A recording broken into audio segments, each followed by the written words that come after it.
Hey, Rick Sayes here. Welcome to Season 3 of the Outdoor Biz Podcast, recorded at the Surf City Studios in Costa Mesa, California.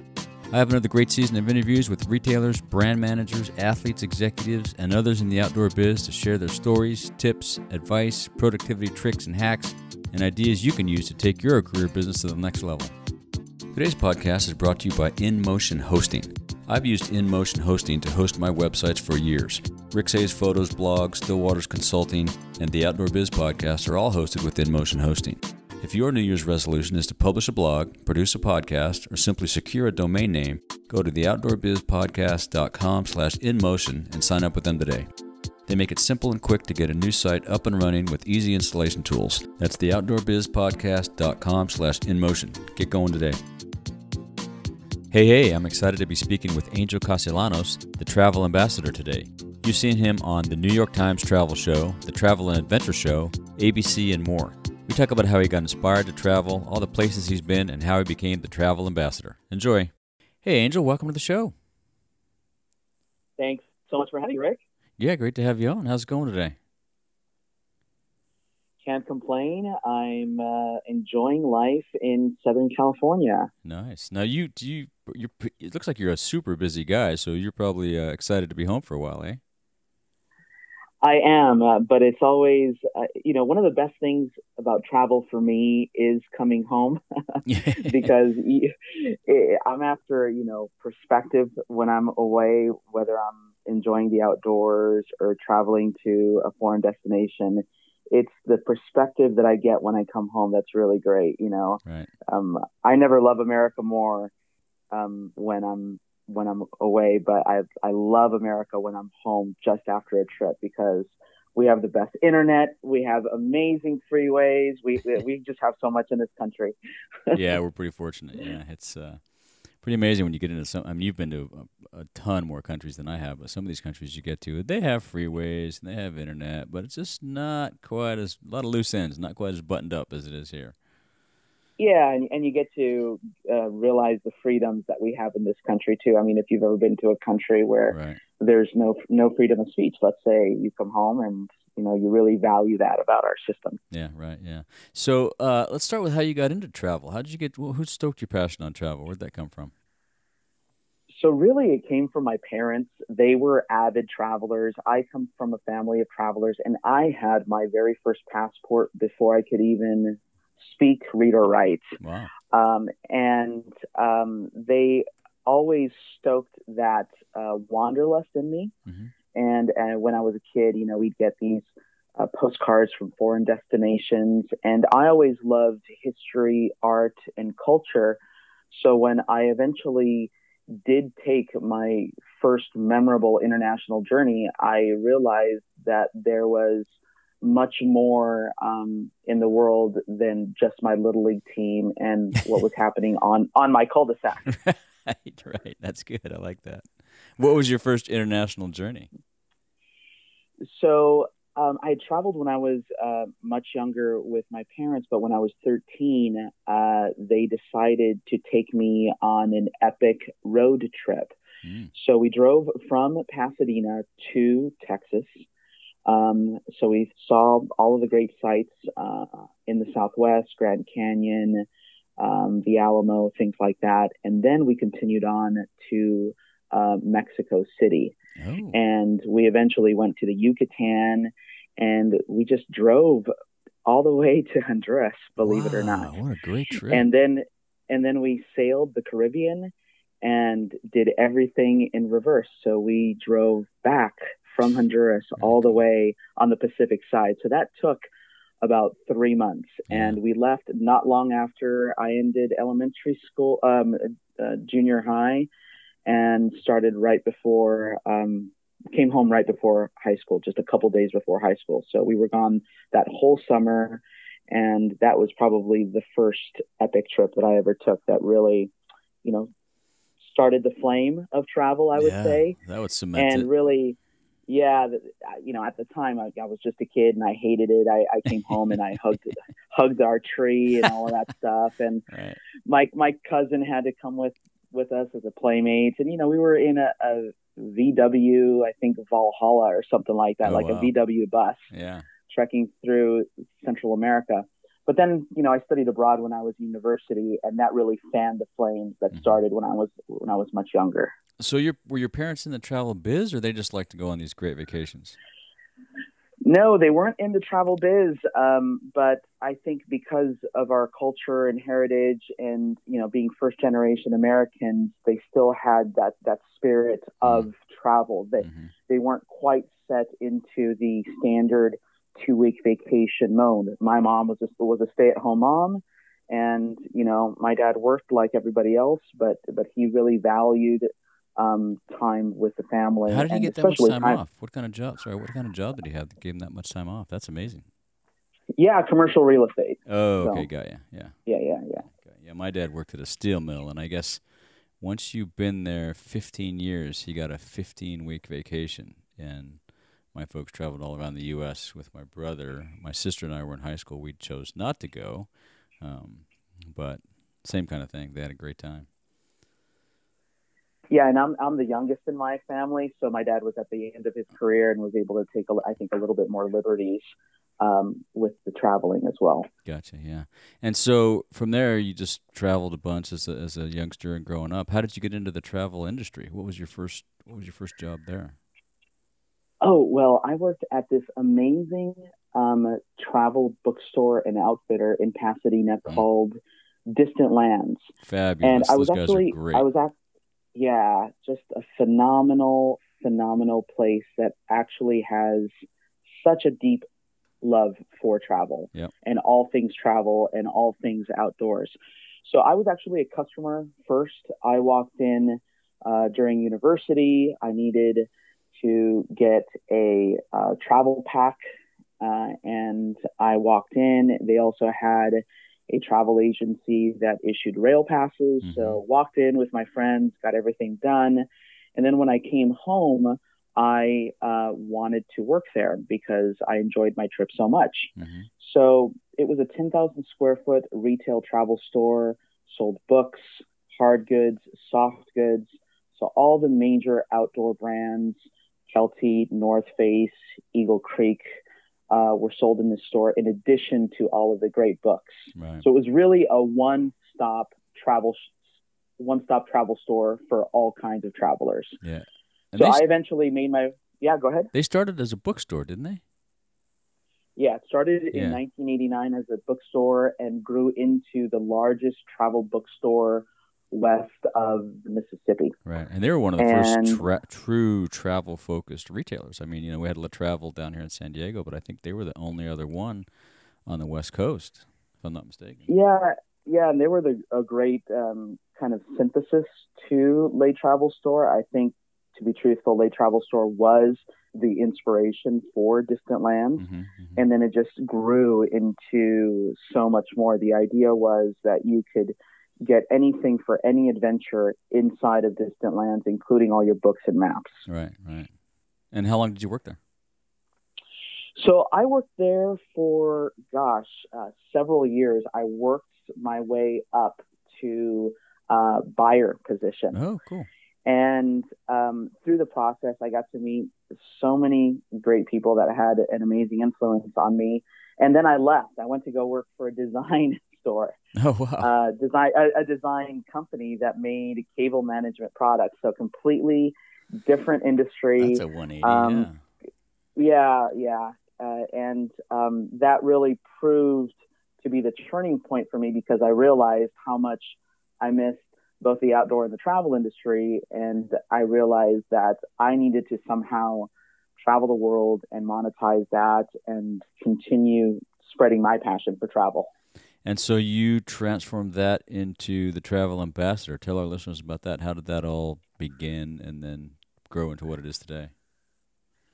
Yeah, so I wanted to start a company that really connected brands and consumers and helped me tell my story and help me teach people my philosophy and my brand of travel. So I wanted to get to not only the why of travel in this big macro picture, but I wanted to really get to the nitty gritty of how to travel and give that practical, actionable advice that I found so useful on every single trip. So in the end, my goal was to partner with brands that help me accomplish these goals, but also help others to accomplish all of their dreams. So I wanted to really align myself with brands that are meaningful to me, but also have a story to tell. Right. And so I started this travel ambassador brand, and now I'm giving, 90 talks a year. So there's a lot of what I do is public engagement with the consumer. And over the years, I've given, well over 500 travel talks. That's amazing. And did you have the concept right out of the gate, or I'm sure there's been a little bit of evolution over the years? Yeah, there certainly has been an evolution because, with retail changing and with experiential marketing taking the forefront, I see the anxiety at the airport. I see the anxiety. We all see it. So, what I tell people is that for me, travel has been my PhD in life. And I've learned so much in so many different ways from travel that I think if you can have a wonderful trip, if your next trip can be the next best trip of your life, then you're on the right track. Right. And it makes no sense to me for a consumer to walk into like an A16 store or any travel retailer, get out on the road and have a miserable time and then likely not go out on the road again.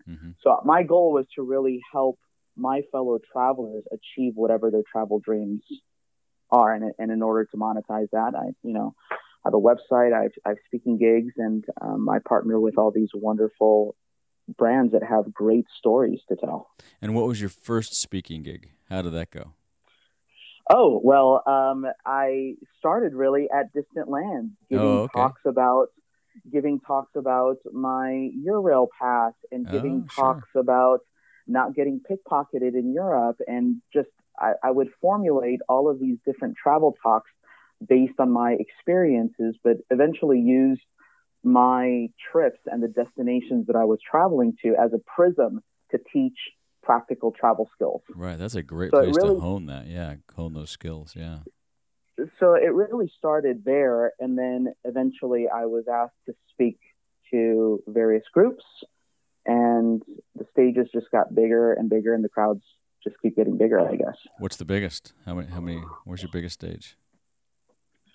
Well, typically for me, when I'm in front of the camera, if I'm doing a spot on KTLA or on CBS or NBC, those tend to be the biggest, even though there might be only 20 people in front of me, I'm reaching millions of people. Right. And that always tends to be the most nerve-wracking.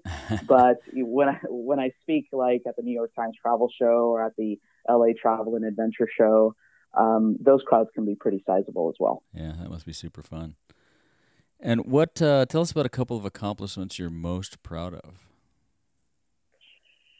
So I think starting my own company for me was a pretty big deal. So I started Travel Ambassador as a company a couple of years ago, and just being able to manage that and manage the various revenue streams for that. That's been very heartwarming, and I'm super grateful for that. I also think that being amongst colleagues that I completely respect and who have taught me so much, both in the outdoor industry and in travel, has been an accomplishment for me. And then whenever I get an email from a reader or a follower on social media saying, man, I used your tips and I had the most amazing time, to me, that is worth its weight in gold. Yeah, that is so heartwarming, knowing how much, we're helping change the way people travel. Right. And then I've taken some pretty cool trips along the way. What's your favorite trip so far? So most recently, I went from Beijing to London, completely overland. Oh, cool. And so I flew from LA to Beijing, then went to Mongolia and did a horse trek for about 5 days. Nice. And then I took a train to Siberia and I took the Trans-Siberian all the way to Moscow. Mm. So I crossed all of Russia, and then I continued on all the way to London. Man. And so I traveled around the world, most of it overland, and that was one that I was really proud of because I had been dreaming about that for quite some time. Also, trekking and doing a camel trek in the Sahara was pretty memorable for me. Very cool. And who are some of the mentors that have helped you put all this together and continue to grow it and motivate you along the way? I think definitely it started with my parents, and they're the ones who gave me my love of history and culture and all that stuff. And in university, a couple of professors who I studied abroad with were very instrumental in making me feel comfortable in my own skin, so I was able to really get out into the world. They completely encouraged me to stay on a month after my study abroad term was over to travel and backpack around Europe. On the business side, I would certainly say, Rick Stees and Arthur Frommer, really the whole Frommer family, has been very, very supportive. Patricia Schultz, I call her my fairy godmother. She wrote the 1,000 Places to See Before You Die book. Oh, cool. And she's always been super, super kind. And then I think early on when I was starting out, all of the sales reps who were super passionate about their jobs were complete mentors to me when I was a youngster. And I'm talking, like Alex Cook and Tim Richards and Jeff Sheets. And, those guys really allowed me to be so enthusiastic, not only about my job, but about travel, that they had a complete influence on my career at the time. Right. Very cool. And then, I did get to meet Steve and Nona early on, and Skip Yowell as well. So I got to meet him when he came out with his book like several years ago. And he had actually done a lot of mountaineering with one of my neighbors. And so we had that connection, and, so those are just some great people who've definitely mentored me along the way. Very cool. And do you do any nonprofit work through your travel? I do. Yeah? I do. So I'm a member of the Pasadena Tournament of Roses, and we have a nonprofit arm of the association. So we don't just put on a really cool parade and game every New Year. There is a volunteer element and a nonprofit element to the foundation as well, where we're supporting different organizations throughout the community. And then recently I've become an ambassador for a hotel booking platform called Kind Traveler. And it's a give-get platform where they partner with various charities and various hotels. So essentially, it's continuing that sustainable travel story where if a hotel meets the Kind Traveler criteria and is eco-friendly and sustainable, Kind Traveler will set up a deal where the consumer donates about $10 to a local charity or a charity that's associated with that hotel, and you unlock discounted room rates. So it's a win-win for everyone. And recently I went out to the Marine Mammal Care Center down where in Southern California in Palos Verdes, where the old kind of marine land used to be, and volunteered for them. So yeah. Do a lot of different stuff, yeah. Well, we'll link to all those things in the show notes. Yeah, that's awesome. For sure. What was your most epic travel adventure, other than the one you took with your parents for 3 months? That sounds pretty great, but... Yeah, I think, the Trans-Siberian was pretty epic, and the horse trek in Mongolia for 5 days, camel trekking in Morocco was pretty epic. But my first independent solo trip, I went from Berlin all the way to Athens, completely overland. Wow. And it was at a point in my life, I was just, I just graduated university, and my brother had just passed away. And I really used that trip to heal and sort of discover myself as an independent traveler, because up until that point, I had just traveled with friends or with school or with my parents. I hadn't taken a completely solo trip. And, you know, I actually don't like that word solo travel because I never think we're alone when we're outside or traveling. Even if you're on the mountaintop, you're never really alone, in my opinion. Mm-hmm.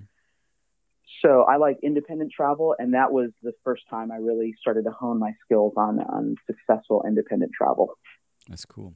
And do you have any advice or suggestions for anyone wanting to either get in the travel biz or start their own travel ambassador, you know, something similar to what you're doing? Yeah, I think, you know, people have to have like a really solid business plan to figure out what their benchmarks, what their milestones are, what value they're going to offer to their clients, whether they're the end consumer or brands. But I think patience, being humble and listening goes a long way. Luckily for me, I've been surrounded by a lot of industry greats my whole life. Yeah. And I've been able to really learn from them. And a lot of it has been on the job learning. And I think relationships are super, super key. If you're not valuing and cultivating those relationships in a very active way, then, you know, that can certainly hurt you in many ways. And lastly, I just think being yourself. You know, I love travel and I love the outdoors, and I love, you know, what travel does for people and what it has done for me. So to me, that has been my main business model. So I think if you're a gearhead, then make a business model around being a gearhead. If you like booking travel, you know, if you get joy out of that, I think people really need to find whatever it is that they get joy out of and go after that. Yeah, that's good advice. A lot of people have said that. Find your joy, find your passion, and go after that. Do you have any daily routines you use to keep your sanity? Do you meditate, exercise, walk the dog, kick the dog? Yeah, all of the above. So I have a meditation app that I use. Which one? Also Sansara is the one that I use. I've heard of that one, Sansara. Sansara. Okay. So you can pick whether you want Buddhist gong number 1, Buddhist gong number 2, cool. And then or some white noise, and then you can set a timer to meditate with Sansara, and I like that. I'm also a daily list task person, but I also review that at the end of the day.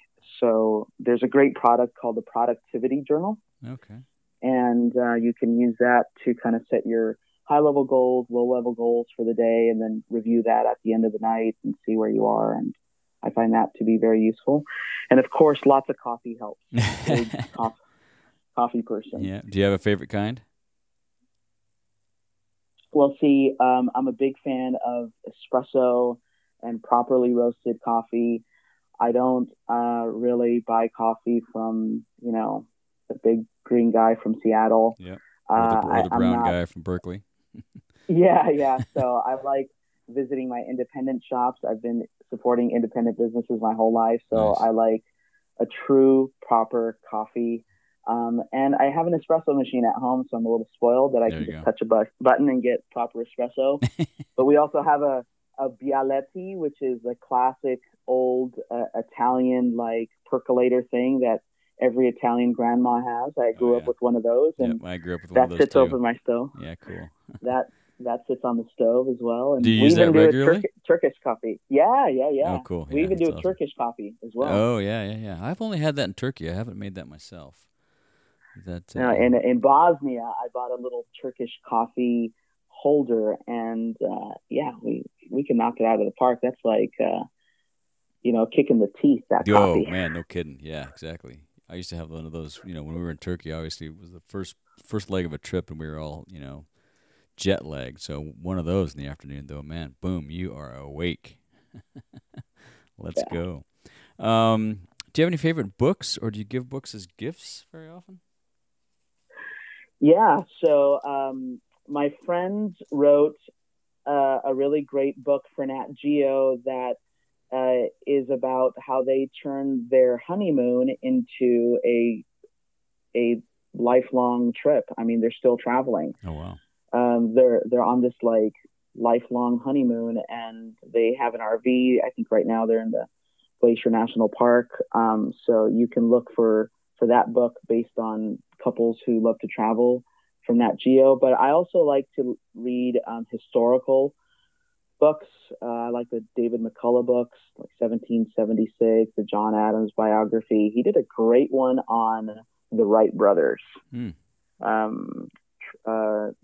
Truman, all that sort of stuff. So really nerdy history sort of stuff. On the nonfiction side, I do like Levison Wood. He's an adventurer. He's a British guy who's done the walking series. So he's walked the Nile, he's walked the Himalayas, walked the length of South America. Oh, cool. To me, that's super inspiring. And Bruce Feiler came out with a really great book several years ago called Walking the Bible.